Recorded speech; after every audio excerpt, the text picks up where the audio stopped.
2025 సంవత్సరం అక్టోబర్ 21వ తారీఖున బై ఎలక్షన్స్కి జూబ్లీహిల్స్ 61 అసెంబ్లీ నియోజకవర్గం నుండి నా పేరు బాణదు మంగిలాల్ నాయక్ నేను ఇండిపెండెంట్గా నామినేట్ చేయడం జరిగింది. రిటర్నింగ్ ఆఫీసర్ సికింద్రాబాద్కి సంబంధించిన వారిని రిటర్నింగ్ ఆఫీసర్గా రాష్ట్ర ప్రభుత్వం ఎలక్షన్ అథారిటీ వారు నియమించడం జరిగింది. అయితే నేను నామినేషన్ వేసి 5,000 రూపాయలు ఎస్టీ షెడ్యూల్ ట్రైబ్ కులానికి చెందిన వాడిని నేను 5,000 రూపాయలు కట్టడం జరిగింది. నాకు భారత ఎన్నికల కమిషన్ ద్వారా ఓటు హక్కు కలిగి ఉంది.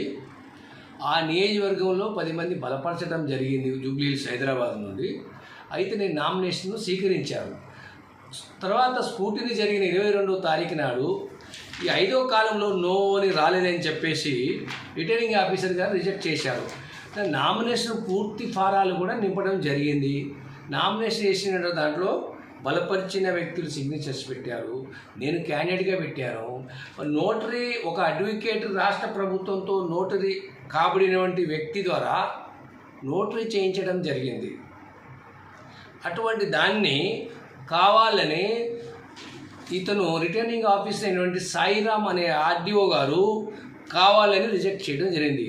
కావున ఈ విషయంపై భారత ఎన్నికల కమిషనరు జిల్లా ఎన్నికల అధికారి అయినటువంటి జూబ్లీహిల్స్ కర్ణం గారు, ఢిల్లీలో ఉన్నటువంటి ఎలక్షన్ కమిషనర్ గారు ఇతని మీద చట్టరీత్యా చర్య తీసుకోవాలని చెప్పేసి నేను ఇటు జిల్లా ఎన్నికల అధికారికిను దేశ ఎన్నికల అధికారికి అప్పీల్ చేస్తున్నాను. అబ్జర్వర్కి కూడా నేను అప్పీల్ చేస్తున్నాను. దయచేసి ఈ విషయం మీద నేను ఎస్సీ ఎస్టీ కమిషనర్కి అదికి ఫిర్యాదు చేస్తున్నాను. నేను కేవలం ఒక లంబాడి గిరిజనకు సంబంధించిన వ్యక్తి కాబట్టి నాన్ ట్రైబ్ సీట్లో ఉన్నటువంటి ఒక రిటర్నింగ్ ఆఫీసర్ కావాలని చెప్పేసి నేను నామినేషన్ వేసిన దానికి నేను శాసనసభకు పోటీ చేసి ఎమ్మెల్యే ఎన్నికవుదనుకున్నాను.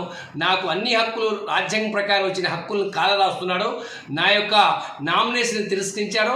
నేను ఆ పోటీ నుంచి తప్పుకోవాల్సిన అతను చేయడం రిజెక్ట్ చేయడం మూలంగా నా యొక్క నామినేషన్ని రిజెక్ట్ చేయడం పడ్డది. కాబట్టి నామినేట్ బ్యాలెట్ పేపర్లో నా ఫోటో కానీ తర్వాత నా గుర్తు కానీ రిటర్నింగ్ అధికారి ఇవ్వకపోవడం జరుగుతుంది. కాబట్టి దయచేసి కేంద్ర ఎన్నికల కమిషన్ వారు, జిల్లా ఎన్నికల కమిషన్ వారు ఈ రిటర్నింగ్ ఆఫీసర్ సాయిరామ్పై చట్టరీత్యా చర్య తీసుకోవాలి. అలాగే all India SC SC commission చర్య తీసుకోవాలి. భారత సుప్రీంకోర్టులో కూడా అప్పీల్ చేస్తాను. న్యాయస్థానం హైకోర్టు కూడా అప్పీల్ చేస్తాను. ఏ గైడ్లైన్స్, ఏ నామ్స్, ఏ యాక్ట్ ప్రకారం అయితే ఈ చట్టం కల్పించారు, ఓటు హక్కు కలుపు పోటీ చేసే హక్కు భారత రాజ్యం కల్పించింది కాబట్టి నేను చేశాను తప్ప దీన్ని చట్టాన్ని తన చేతిలో తీసుకొని ఆర్డీఓ సాయిరామ్ గారు రిటర్నింగ్ ఆఫీసర్ జూబ్లీహిల్స్ 61 నియోజకవర్గం శాసనసభ తెలంగాణ రాష్ట్రంలో ఇతను నా యొక్క నామినేషన్ని ఆయన స్కూటీని ద్వారా క్యాన్సిల్ చేయడం జరిగింది. ఇది చాలా నీలం అని చెప్పేసి నేను భావిస్తున్నాను. కావున ఈ విషయం కోసం ప్రజా సంఘాలు కానీ ప్రజాప్రతినిధులు కానీ ప్రజలందరూ కూడా దీన్ని ముక్తను ఖండించాలని చెప్పేసి నేను ప్రజల్ని అప్పీల్ చేస్తున్నాను. మీడియాని కూడా అప్పీల్ చేస్తున్నాను, ప్రింట్ మీడియాని, ఎలక్ట్రానిక్ మీడియాని, అదేవిధంగా అన్ని కుల సంఘాలని, అన్ని రాజకీయ పార్టీలు కూడా నేను కోరుతున్నాను.